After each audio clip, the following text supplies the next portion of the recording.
ওয়াসসালামু আলা মান ইত্তাবা'আল হুদা রাব্বি জিদনি ইলমা।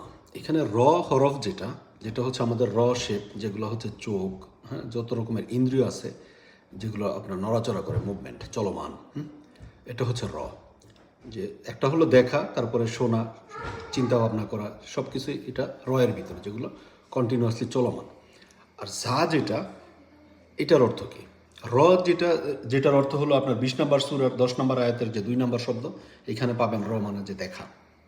আর সা যে হরফটা, এটা পাবেন হচ্ছে আপনার 19 নম্বর সূরার 83 নম্বর আয়াতের 9 নম্বর শব্দ, 19 নম্বর সূরার 83 নম্বর আয়াতের 8 নম্বর শব্দ, যেটা হচ্ছে উদ্বুদ্ধ করা।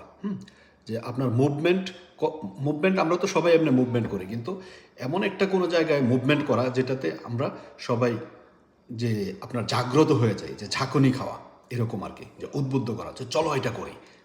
এই যে মানে এমনি তো সবাই কাজ করে, কিন্তু চলো এই কাজটা করি, এটা